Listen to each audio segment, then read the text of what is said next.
Welcome to world in box academy. દોસ્તો, ગઈકાલના current અફેર્સના લેક્ચરમાં મેં અલગ અલગ 20 જેટલી બાબતોને આપણે ધ્યાનમાં લીધેલી. આજે આપણે આ ચર્ચાને આગળ વધારીએ છીએ. તો કરંટ અફેર્સની આજની ચર્ચામાં દોસ્તો પહેલો મુદ્દો લઈએ છીએ નેશનલ ઈ ગવર્નન્સ કોન્ફરન્સનું જે આયોજન થયું છે તે. આપ સૌ જાણો છો, ઈ ગવર્નન્સ એટલે ઇલેક્ટ્રોનિક્સ માધ્યમથી સરકાર પોતાની તમામ પ્રવૃત્તિઓ નાગરિક કેન્દ્રી જે કાંઈ પણ સર્વિસ અને સુવિધાઓ છે એ નાગરિકોને સરળતાથી, ભ્રષ્ટાચાર રહિત અને ઝડપથી પહોંચે એ હેતુથી પ્રશાસનની આખી જે ટીમ કામ કરતી હોય છે એને આપણે ઈ ગવર્નન્સનો આખો રૂપરેખા તરીકે જોતા હોઈએ છીએ. તો આ ઈ ગવર્નન્સને વધુ સરળ કેમ બનાવાય એના માટે થઈને નેશનલ ઈ ગવર્નન્સ કોન્ફરન્સ છે તેની તાજેતરમાં 24મી પરિષદ અથવા 24મી બેઠકનું આયોજન થયેલું. તો સવાલ એ પૂછાય કે તાજેતરમાં નેશનલ ઈ ગવર્નન્સની જે 24મી બેઠક કે પરિષદ થઈ એનું સ્થળ તો તેલંગાણાનું હૈદરાબાદ છે. ત્યાં આ આયોજન આપણને જોવા મળ્યું. એની થીમ છે દોસ્તો India's techade. India's techade digital governance in a post pandemic world. તો દોસ્તો અહીંયા જે શબ્દ વપરાણો છે એ છે techade. Technology plus decade. Decade એટલે દાયકો થાય, પણ ટેકનોલોજીનો ભરપૂર ઉપયોગ આપણે આ દાયકામાં કરી અને મેક્સિમમ લેવલે આપણા પ્રશાસનને લઈ જવાનું છે એ ઉદ્દેશથી આપણને અહીંયા ઇન્ડિયાઝ ટેકેડ આવો શબ્દ જોવા મળે છે. ત્યારબાદ બીજો મુદ્દો જોઈએ દોસ્તો, તો એ છે નિમાસ નામની એક સંસ્થા. ઉત્તર પૂર્વ ભારત જેમ કુદરતી સંપત્તિનો સોર્સ છે દોસ્તો, એવી રીતે માનવ સંસાધન પણ આપણને ત્યાં ખૂબ જોવા મળે છે. ખાસ કરીને હેવી સ્પોર્ટ્સ બધી છે દોસ્તો, એમાં ઉત્તર પૂર્વ નોર્થ ઇસ્ટ ઇન્ડિયા છે એની પાસે એકથી ચડિયાતા ધુરંધર ખેલાડીઓ છે દોસ્તો. તો આ જે ક્ષેત્ર છે ને તેમાં ખાસ કરીને માઉન્ટિંગ જે સ્પોર્ટ્સ છે એની ટ્રેનિંગ આપતી એક સંસ્થા છે એ ચર્ચામાં રહેતી હોય છે. એનું નામ છે નિમાસ. તો એનું પૂરું નામ છે દોસ્તો National Institute of Mountaineering and Allied Sports. Arunachal Pradesh ખાતે આવેલી છે. તો આ રાજ્યનું નામ આપણે પરીક્ષાના દૃષ્ટિકોણથી યાદ રાખવું પડે. અને એમાં પશ્ચિમ કોમેંગ જિલ્લો અને એનું જે એક્ઝેક્ટ લોકેશન છે એ છે દિરાંગ. તો ઘણીવાર આ નિમાસ નામની સંસ્થા ચર્ચામાં રહેતી હોય તો આપણે એને અહીંયા ચર્ચામાં લઈએ છીએ. ત્યારબાદ એક ખૂબ જ અગત્યનો મુદ્દો છે રાષ્ટ્રીય ગણિત દિવસ, નેશનલ મેથેમેટિક્સ ડે. દોસ્તો, ભારતમાં શ્રીનિવાસ રામાનુજન નામના એક ખૂબ જ બુદ્ધિજીવી ગણિતજ્ઞ થઈ ચૂક્યા અને એમણે ગણિતના ઘણા બધા વણઉકેલા સવાલો અને જે થિયરી છે એને સોલ્વ કરી અને નવા ઘણા બધા સમીકરણો આપ્યા. તો એમની સ્મૃતિમાં એમનો જે જન્મદિવસ છે એને ભારત સરકારે ગણિત દિવસ તરીકે ઉજવવાનું નક્કી કરેલું છે. તો ભારતમાં દર વર્ષે 22મી ડિસેમ્બર છે તેને આપણે રાષ્ટ્રીય ગણિત દિવસ તરીકે ઉજવીએ છીએ અને 2012ના વર્ષથી એની શરૂઆત થયેલી છે. તો આ વર્ષ પણ તમારે પરીક્ષાના દૃષ્ટિકોણથી યાદ રાખવું. બરાબર, મેં તમને એનું કારણ કીધું. તો શ્રીનિવાસ રામાનુજનનો એ જન્મદિવસ છે, આ બાબત ધ્યાનમાં રાખવી. બીજું, ભારત સરકારે વર્ષ 2012ને નેશનલ મેથેમેટિક્સ યર તરીકે પણ ઉજવેલું છે. તો આ પણ એક ખૂબ જ અગત્યનો જીકેનો મુદ્દો થઈ જાય. વર્ષ 2015માં શ્રીનિવાસ રામાનુજનના જીવન સાથે સંકળાયેલી બાબતોને ધ્યાનમાં રાખીને એક મૂવી તૈયાર થઈ હતી દોસ્તો, જેનું નામ છે ધ મેન વુ ન્યુ ઇન્ફિનિટી. બરાબર, ધ મેન વુ ન્યુ ઇન્ફિનિટી. તો આ જે આખો ટોપિક છે અથવા તો આ જે આખી મૂવી છે એ શ્રીનિવાસ રામાનુજનના જીવન સાથે સંકળાયેલી છે. આ બાબતને આપણે ધ્યાનમાં રાખીશું.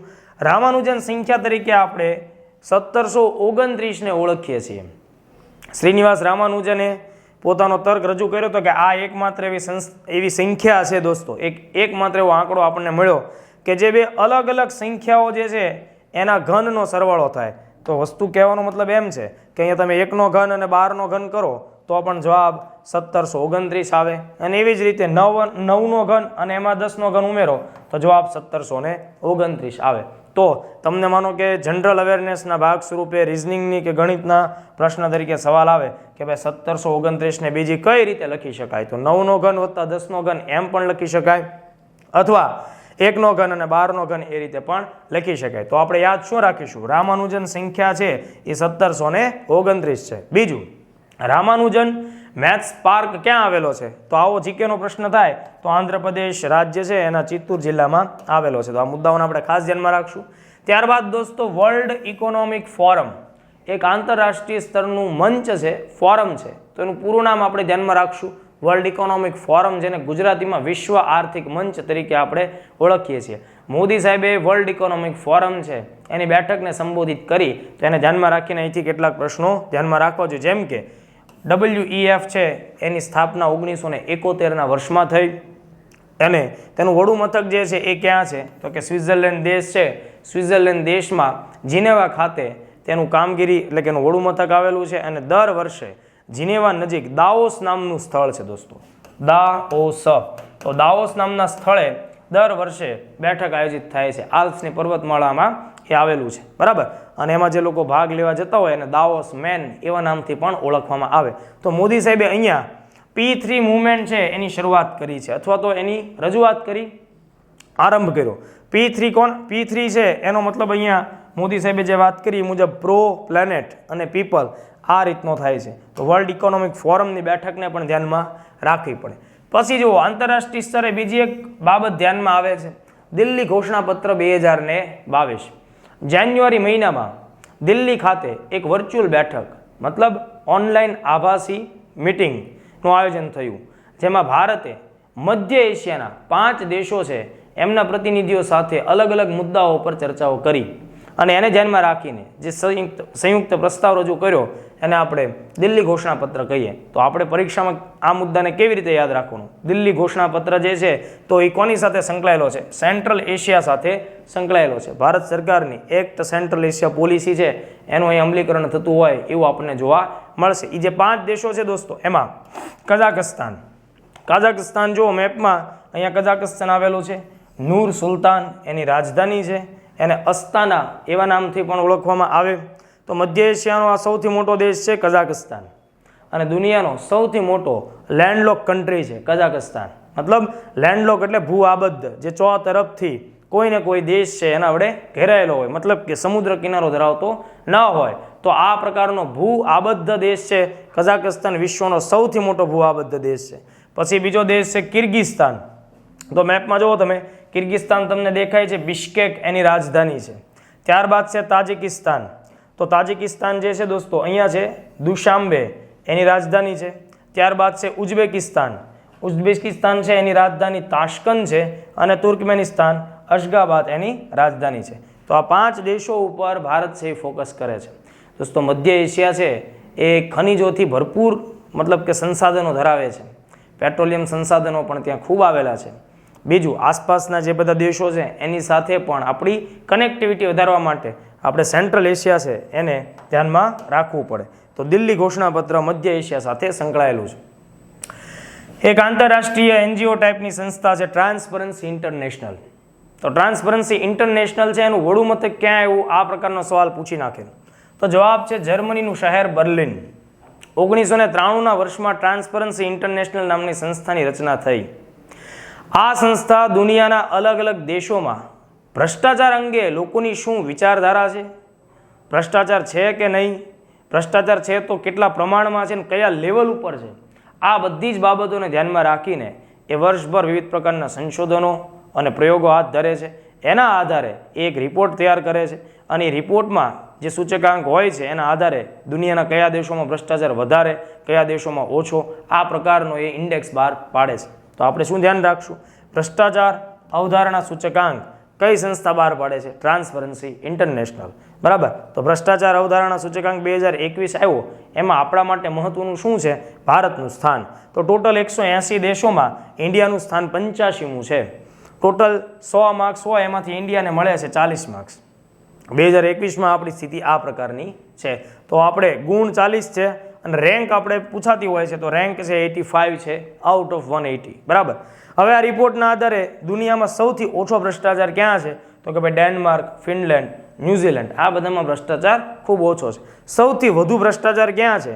તો કે ભાઈ દક્ષિણ સુદાન, સિરિયા, સોમાલિયા, આ બધા દેશોમાં જોવા મળે છે. તો આ મુદ્દો છે પણ એને પણ આપણે પરીક્ષાલક્ષી દ્રષ્ટિએ યાદ રાખવો જોઈએ. પછી તમે બધાએ સમાચારમાં એક બાબત જોઈ જાણી હશે કે ઇન્ડિયન આર્મીનો નવો ડિજિટલ યુનિફોર્મ છે એ તૈયાર થયો. ડિજિટલ માધ્યમથી મતલબ ઓન સ્ક્રીન એની આખી ડિઝાઇન તૈયાર કરવામાં આવેલી છે. તો આ જૂનો યુનિફોર્મ છે દોસ્તો, એની જગ્યાએ આપણને નવો યુનિફોર્મ જોવા મળે છે. તો આ જે નવો યુનિફોર્મ છે એ માટીની છાંટ અને ઓલિવ ગ્રીન કલર એનો ઉપયોગ આપણને અહીંયા જોવા મળે છે. આપણા માટે મહત્વનું શું છે કે આ આખો યુનિફોર્મ નવો તૈયાર કોણ કરે છે? National Institute of fashion technology NIFT નામની સંસ્થા. આ NIFT નામની સંસ્થા છે એની રચના 1986માં થઈ. વડું મથક એનું દિલ્હી ખાતે છે. દેશભરમાં અત્યારે 17 જેટલા સ્થળો ઉપર NIFTની બ્રાન્ચીસ આવેલી છે. એમાંની એક બ્રાન્ચ એની ગાંધીનગર ખાતે પણ છે. આ જે દોસ્તો નવો યુનિફોર્મ તૈયાર થયો એમાં કોટન અને પોલિસ્ટર છે એનું પ્રમાણ કેટલું રાખવામાં આવ્યું છે? 70:30નું પ્રમાણ રાખવામાં આવ્યું. તો આ મુદ્દો આપણે ખાસ ધ્યાનમાં રાખવાનો. ખાસ તો અહીંયા આ NIFTનું પૂરું નામ, એની સ્થાપના વર્ષ અને વડું મથક છે એને આપણે ધ્યાનમાં રાખીશું. ત્યારબાદ એક સવાલ છે કે વડાપ્રધાન સાહેબ છે એણે કયા જિલ્લામાં ગ્રીનફિલ્ડ ગંગા એક્સપ્રેસ વે છે એનો શિલાન્યાસ કર્યો? તો જવાબ છે ઉત્તર પ્રદેશનો શાહજહાંપુર જિલ્લો. તો 594 કિલોમીટરનો ગ્રીનફિલ્ડ ગંગા એક્સપ્રેસ વે છે એ તૈયાર થશે. તો આ પ્રકારનો છૂટક પ્રશ્ન છે આપણે ખાસ ધ્યાનમાં રાખવાનો. ઓકે, ત્યારબાદ વસ્તી ગણતરી 2022 અથવા તો 2021-22 એની થીમ જણાવો. તો દોસ્તો તમે લોકો જાણો છો કે ભારતમાં દર 10 વર્ષે વસ્તી ગણતરીની પ્રક્રિયા હાથ ધરવામાં આવે છે. આપણને ખ્યાલ છે કે વર્ષ 1872માં લોર્ડ મેયો ભારતનો વાઇસરોય છે એના સમયમાં પહેલી વાર વસ્તી ગણતરીની પ્રક્રિયા હાથ ધરવામાં આવે છે. પછીથી 1881માં રિપને ખૂબ જ વ્યવસ્થિત રીતે પૂર્ણ વસ્તી ગણતરી કરાવી. તો આ રીતે અંગ્રેજોના સમયથી વસ્તી ગણતરીની કામગીરી ચાલુ થઈ. 1947 છે જ્યારે આપણે આઝાદ થયા ત્યાં સુધીમાં આપણા દેશમાં કુલ 8 વખત વસ્તી ગણતરી થઈ હતી. આઝાદી પછી 1951માં પહેલી વાર થઈ. પછીથી લઈને 2011 સુધીમાં આઝાદી પછી કુલ 7 વખત વસ્તી ગણતરી થઈ. ઇન શોર્ટ કે અત્યારે જે 2021-22ની વસ્તી ગણતરી આપણે ધ્યાને લઈએ તો એ કેટલામી થાય? તો કે જુઓ ભાઈ, 8 વખત આઝાદી પહેલાં, આઝાદી પછી 7 વખત અને અત્યારની વસ્તી ગણતરી, તો ટોટલ 16મી વસ્તી ગણતરી થાય. આઝાદી પછીની પૂછાય તો 8મી અને ઓલ ઓવર ટોટલ પૂછાય તો 16મી. બરાબર. હવે બીજો સવાલ, વસ્તી ગણતરીનું કામ કોણ કરે છે? હોમ મિનિસ્ટ્રી, કેન્દ્રીય ગૃહ મંત્રાલય, એના હેઠળ આવતી એક સંસ્થા registrar general and census commissioner. તો પરીક્ષામાં સવાલ એવો પૂછાય કે આ જે સંસ્થા છે RGCC, registrar general and census commissioner, એ કયા મંત્રાલય હેઠળ આવે? અથવા ભારતમાં વસ્તી ગણતરીનું મુખ્ય કામ કઈ સંસ્થા કરે? મંત્રાલય પણ પૂછી શકાય. આ વખતની જે થીમ છે દોસ્તો એ છે જનગણના સે જન કલ્યાણ. તો આ ખૂબ IMP પ્રશ્ન થાય, એને તમારે ધ્યાને લેવું પડે. ચાલો, એના પછી રાષ્ટ્રીય વિજ્ઞાન દિવસ. જો ગઈકાલના લેક્ચરમાં નેશનલ સ્પોર્ટ્સ ડે વિશે વાત કરી, આજે આપણે મેથ્સ ડે ને પણ ધ્યાનમાં લીધો. એવી જ રીતે આ છે national science day, NSD, national science day. તો આપ સૌ જાણો છો સીવી રામને જ્યારે રામન ઇફેક્ટનું કામ પૂરું કર્યું તો 28મી ફેબ્રુઆરીના દિવસે એણે એ કામ પૂરું કર્યું હતું. 28મી ફેબ્રુઆરી 1928 એણે રામન અસરની શોધ છે પૂર્ણ કરી. એના લીધે એના 2 વર્ષ પછી એટલે કે 1930માં સીવી રામનને નોબેલ પારિતોષિક પુરસ્કાર છે આપવામાં આવ્યો. તો ફિઝિક્સ વિષયનો એને પુરસ્કાર મળ્યો. ભારત સરકારે આ જે ઉપલબ્ધિ એમની હતી એમને 1987થી નેશનલ સાયન્સ ડે તરીકે સ્થાપિત કરી. તો આપણે ધ્યાનમાં શું રાખીશું? 28મી ફેબ્રુઆરીને આપણે શું કહેશું? National science day. ધ્યાન આપજો, સીવી રામનનો એ બર્થડે નથી. બરાબર છે. PSI મોક ટેસ્ટ તમે લોકોએ જે આપેલી છે 15મી મોક ટેસ્ટ, એનો પહેલો જ સવાલ અમે મૂક્યો હતો. તો મોટાભાગના વિદ્યાર્થીઓને એમ છે કે ભાઈ સીવી રામનનો એ દિવસે જન્મદિવસ છે. એવું નથી. એ દિવસે આ તારીખનું મહત્વ એટલા માટે કે એણે રામન શોધ છે, રામન અસર, એની શોધ પૂર્ણ કરી હતી. ઓકે, તો 1987થી આપણા દેશમાં શું જોવા મળે છે? નેશનલ સાયન્સ ડેની ઉજવણી. બરાબર. આ વાત મેં તમને કરી. 1930માં એમને નોબેલ પુરસ્કાર મળ્યો, એ વાત પણ આપણે થઈ ગઈ. રામન અસર શું કહે છે? પ્રકાશના તરંગો વાતાવરણમાંથી પસાર થતી વખતે જ્યારે વાતાવરણની અંદર રહેલા સૂક્ષ્મ કણો જે છે એની સાથે અથડાય ત્યારે એની તરંગ લંબાઈઓમાં ફેરફાર જોવા મળે. કોની? પ્રકાશના તરંગોની તરંગ લંબાઈઓમાં ફેરફાર જોવા મળે. પરિણામે એનો રંગ પણ આપણને બદલાતો જોવા મળે. આ જે આખી ઘટના છે દોસ્તો એને શું કહેવાય? રામન અસર કહેવાય. બરાબર.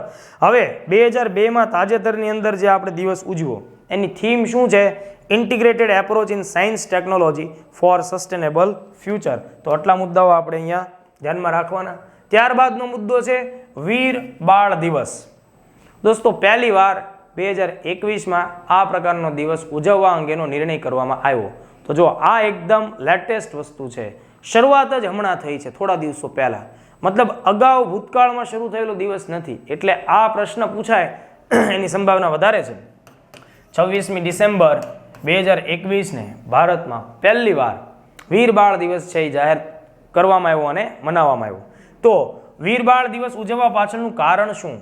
તો ગુરુ ગોવિંદસિંહ છે શીખ ધર્મના 10મા ગુરુ, એમના 2 પુત્રો જેને સાહેબજાદાઓ તરીકે આપણે ઓળખીએ, તો સાહેબજાદા જોરાવરસિંહ અને સાહેબજાદા ફતેહસિંહ, આ બંનેને મુઘલ પ્રશાસને 26 ડિસેમ્બર 1704ના દિવસે દિવાલમાં જીવતા ચણી લીધા હતા.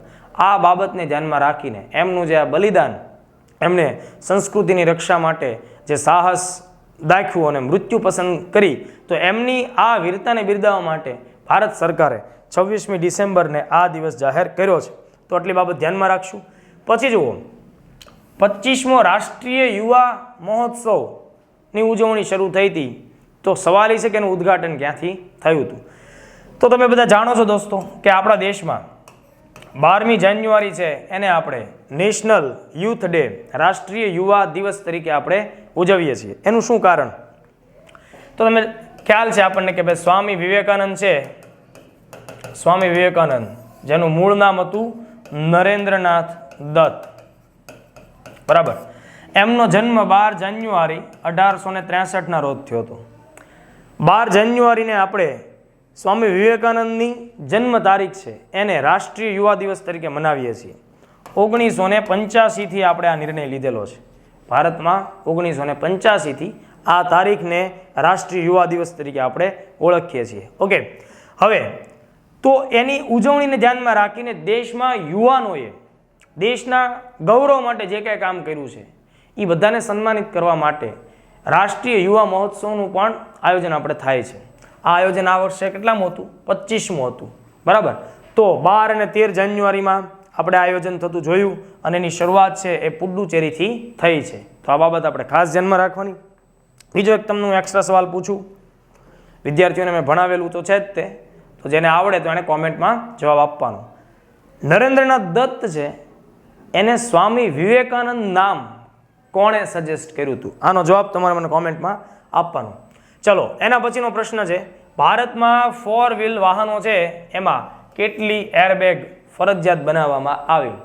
તમને ખ્યાલ છે કે એરબેગ છે એ એક સુરક્ષા કવચ છે. અકસ્માત થવાથી, થ્રસ્ટ લાગવાથી, અચાનક આવેલો જે થ્રસ્ટ છે એનાથી એરબેગ ખુલી જાય અને એની અંદરના રહેલા જે લોકો છે એનો બચાવ થાય તેવી સંભાવના છે. તો એરબેગ જે 6 જેટલી એરબેગ ફરજિયાત વાહનોમાં લગાડવી, આવું ભારત સરકારે વાહન ઉત્પાદન કંપનીઓને ફરજ પાડેલી છે, બરાબર. તમને અહીંયા એક એક્સ્ટ્રા મુદ્દો ધ્યાનમાં અપાવું કે એરબેગમાં સોડિયમ એઝાઇડ નામનો રાસાયણિક પદાર્થ ભરેલો હોય.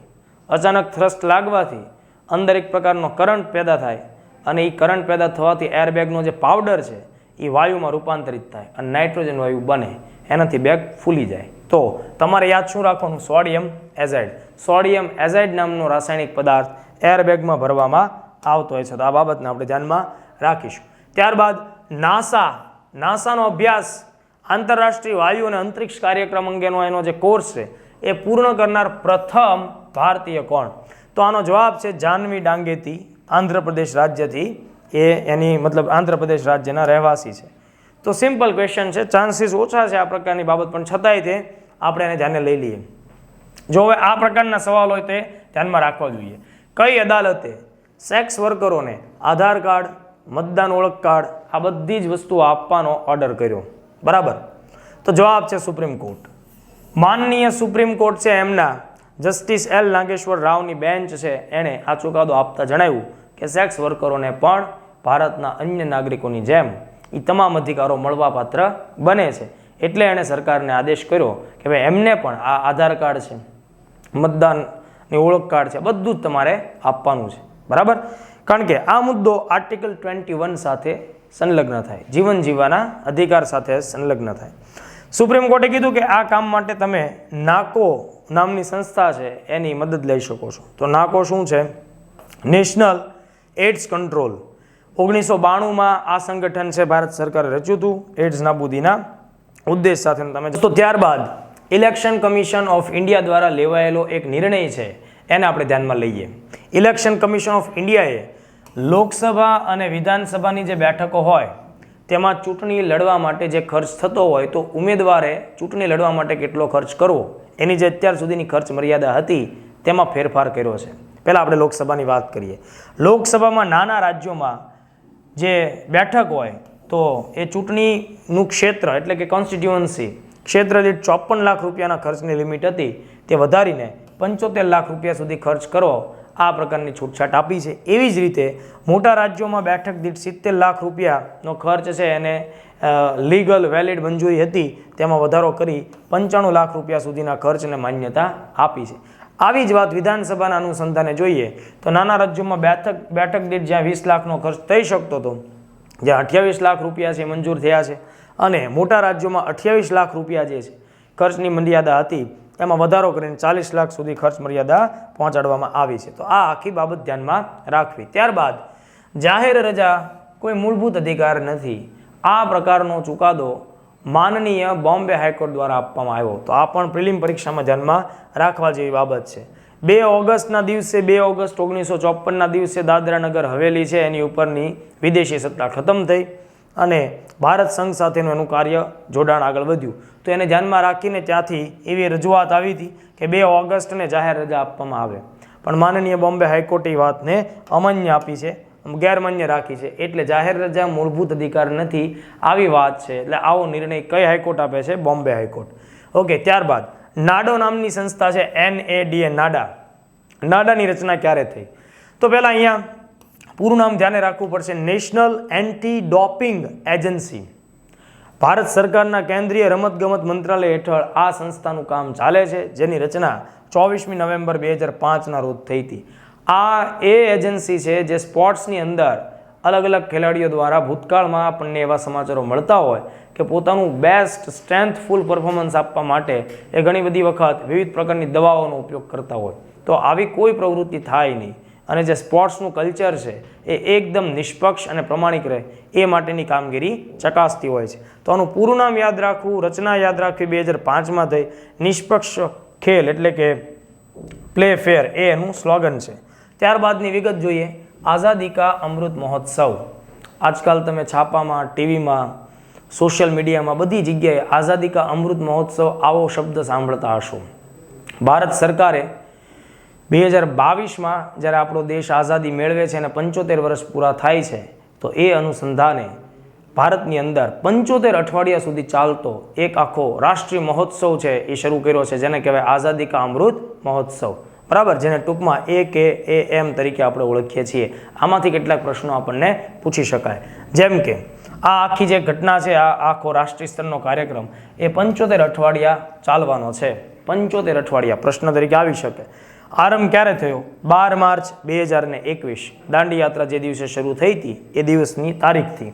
બરાબર. સમાપન ક્યારે થશે? 15મી ઓગસ્ટ 2023માં. તો ટોટલ આ બંને સમયગાળો છે એની વચ્ચે 75 જેટલા વીક છે, અઠવાડિયા આપણે પસાર કરવાના છે. મોદી સાહેબે 75 વર્ષથી લઈને આઝાદીના 100 વર્ષ સુધીની સફર માટે શબ્દ આપણને આપ્યો છે એ છે અમૃતકાળ. તો દેશભરની અંદર આ અત્યારે ઉત્સવ ઉજવવામાં આવ્યો છે જેમાં મુખ્યત્વે 5 અલગ અલગ બાબતો ઉપર ફોકસ કરવામાં આવી રહ્યું છે. બરાબર. જેમ કે ફ્રીડમ સ્ટ્રગલ, સ્વાતંત્ર્ય સંઘર્ષ સાથે સંકળાયેલી વિવિધ બધી બાબતો, વિવિધ લોકો, વ્યક્તિત્વ, એમનું યોગદાન એ દેશભરના નાગરિકોને ખ્યાલમાં રહે. બરાબર, એટલા માટે એ બધી બાબતનો પ્રસાર થાય છે.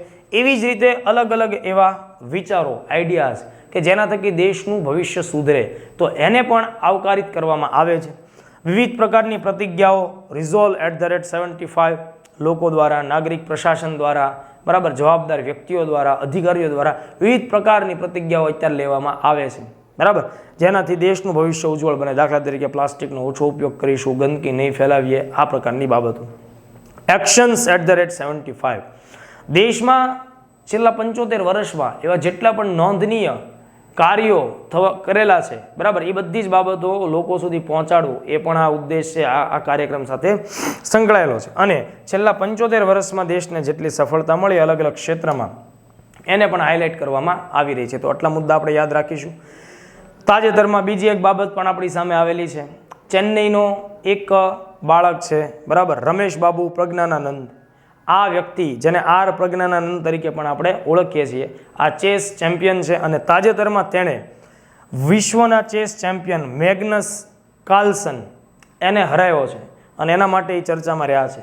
તો સમગ્ર દેશ છે એને મતલબ ગૌરવ અપાવે એવી આ પ્રકારની ઘટના છે. બરાબર. મેગ્નસ કાર્લસનને હરાવનારા સૌથી પહેલાં વિશ્વનાથ આનંદ, પેન્ટાલા હરિકૃષ્ણ અને ત્યારબાદ આર પ્રજ્ઞાનાનંદ છે એ ત્રીજા ભારતીય વ્યક્તિ બને છે. તો આ બાબત આપણે ખાસ ધ્યાને લેવી. ત્યારબાદ દોસ્તો ભારત સરકારની એક યોજના છે ઉજાલા લેમ્પ યોજના. બરાબર. આપ બધા જાણીએ છીએ કે અત્યારે LED લેમ્પ છે એની ઉપર ફોકસ સરકારનું વધી રહ્યું છે, કારણ કે LED લેમ્પ ઓછા પાવરથી ચાલે છે. બરાબર. અગાઉના જે લેમ્પ હતા LEDની પહેલાં આપણને CFL જોવા મળે હતા. બરાબર. CFL કોમ્પેક્ટ ફ્લોરોસન્ટ લેમ્પ, જેની અંદર મર્ક્યુરીનો ઉપયોગ થતો, જે પર્યાવરણ માટે હાનિકારક હોવાના લીધે CFLને આપણે પ્રતિબંધિત કર્યા. એની જગ્યાએ આપણને LED જોવા મળે છે. LEDનો મતલબ થશે light emitting diode. Light emitting diode. તો આ એક એવા લેમ્પ હોય છે કે જે ઓછા ઉર્જા પાવરથી સારી રીતે ચાલે છે અને એનાથી ઉર્જાની બચત થાય છે. તો ભારત સરકારે આ LED લેમ્પ નાગરિકોને સરળતાથી પહોંચે એટલે એના ઉપર સબસિડી પણ શરૂ કરી અને ઓછી કિંમતે LED લેમ્પ આપવા માટે થઈને ભારત સરકારે ઉજાલા યોજના શરૂ કરી. તો એનું પૂરું નામ છે Unnat Jyoti by affordable LEDs for all. Okay, જેની શરૂઆત 1 મે 2015ના રોજ થયેલી. હવે આ LED લેમ્પના વિતરણમાં અત્યારે સૌથી પહેલા નંબરના સ્થાન ઉપર ઓડિશા રાજ્ય છે અને આપણું ગુજરાત બીજા નંબરના સ્થાન ઉપર છે. તો આ નાગરિકોને સીધું હસ્તાંતરણ થાય છે LED લેમ્પનું, મતલબ એનો વેપારી લોકો ઉપયોગ કરી શકતા નથી વેપાર માટે. બરાબર, એ બાબત થઈ. હવે જો ત્યારબાદના મુદ્દામાં આપણે એક વારસા સાથે સંકળાયેલો મુદ્દો જોઈએ, લોસર મહોત્સવ.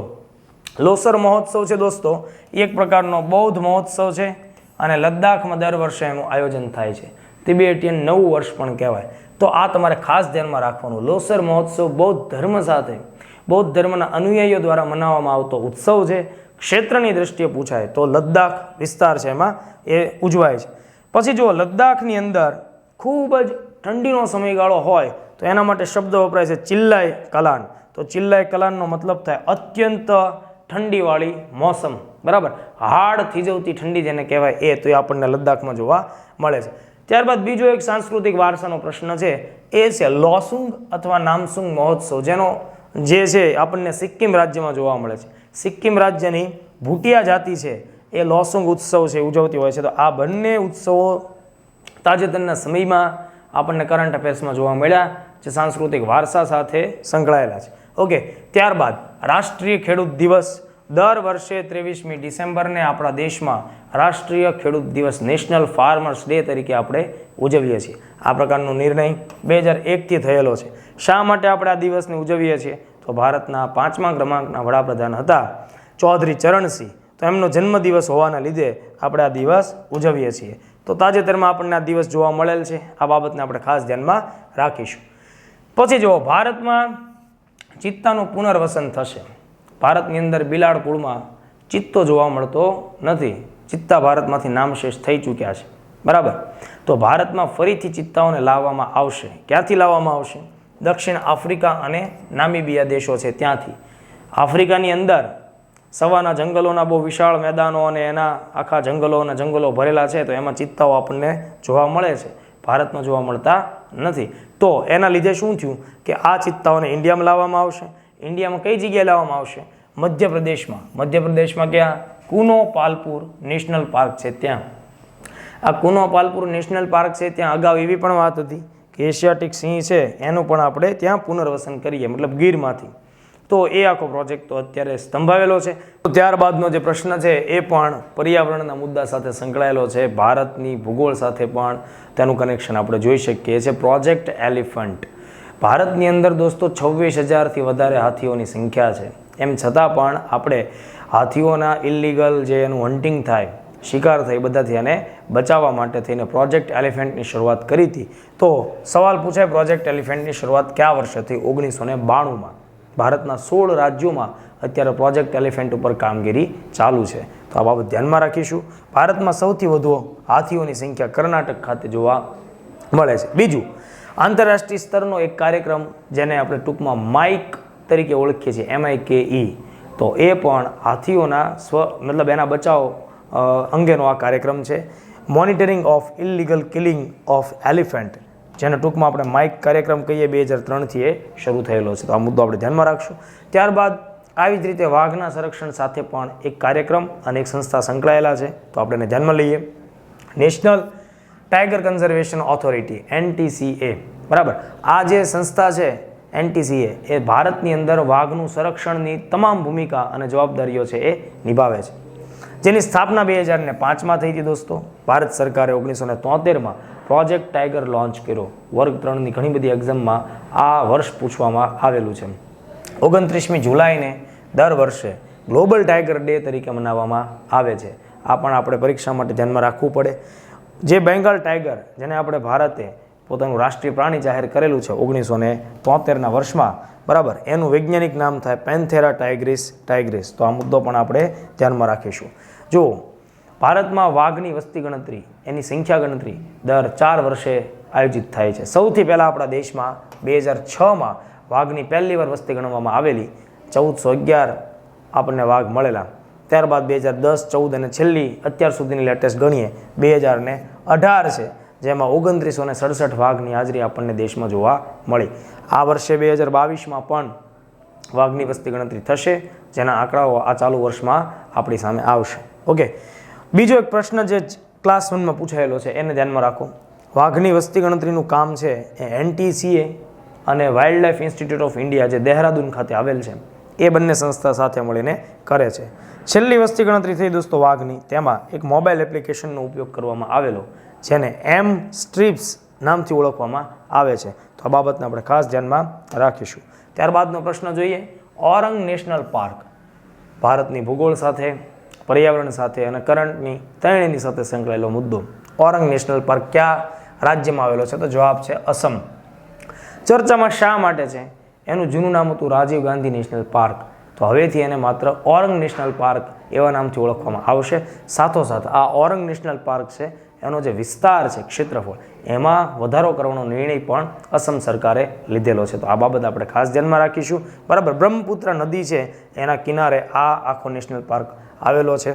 જુઓ, ધનસિરી અને પેચનોય, આ બંને જે છે એ બ્રહ્મપુત્ર નદીની સહાયક નદીઓ છે. એમાં પ્રખ્યાત છે ધનસિરી નદી. તો ધનસિરી નદી કોની સહાયક નદી છે? બ્રહ્મપુત્રની સહાયક નદી છે. આ બાબતને આપણે ખાસ ધ્યાનમાં રાખવાનું. બીજું, અરુણાચલ પ્રદેશમાં એક ટુરિસ્ટ સ્પોટ આવેલું છે, કમલાંગ ટાઈગર રિઝર્વ, બરાબર. તો આ પણ ઘણીવાર ચર્ચામાં રહેતું હોય છે, તો એને પણ આપણે અહીંયા જીકેના મુદ્દા તરીકે સામેલ કરી લઈએ. ઓકે, હવે જો ભારતીય વાયુસેનામાં સામેલ થનારા ભારતના પ્રથમ દિવ્યાંગ વ્યક્તિનું નામ જણાવો. તો યોગેશ યાદવ આપણે યાદ રાખીશું. દોસ્તો, જનરલી દિવ્યાંગ વ્યક્તિઓનો સમાવેશ આવી સેવામાં કરવામાં આવતો નથી, પણ યોગેશ યાદવ જે છે એમને ટ્રેનિંગ દરમિયાન મુશ્કેલી સર્જાણી અને દિવ્યાંગતાની બાબતો એની સામે ઊભી રહી, તો વાયુસેનામાં એનો સમાવેશ આ રીતે આપણને થતો જોવા મળે છે. ત્યારબાદ પાસેક્સ નામનો યુદ્ધ અભ્યાસ કયા દેશોની વચ્ચે થયો? તો જવાબ છે ભારત અને રશિયા. અને કેરળનું કોચીન છે, ત્યાં આપણને આ કવાયત જોવા મળી. તો આ નાનો એવો પ્રશ્ન છે, ધ્યાનમાં રાખવો જોઈએ. ભારતીય સેનાએ નવી ક્વોન્ટમ કોમ્પ્યુટિંગ લેબ અને આર્ટિફિશિયલ ઇન્ટેલિજન્સ સેન્ટર, કૃત્રિમ બુદ્ધિમત્તાનું કેન્દ્ર કયા સ્થળે સ્થાપિત કર્યું? તો જવાબ છે મધ્યપ્રદેશનું મહુ પ્રદેશ. મધ્યપ્રદેશમાં આવેલો મહુનો વિસ્તાર જે છે તે શહેરમાં, જ્યાં ભીમરાવ આંબેડકર સાહેબ છે એમનું એ જન્મસ્થળ છે, એટલા માટે એમને ભીમ જન્મભૂમિ પણ કહેવાય, ડૉક્ટર આંબેડકર નગર પણ કહેવાય.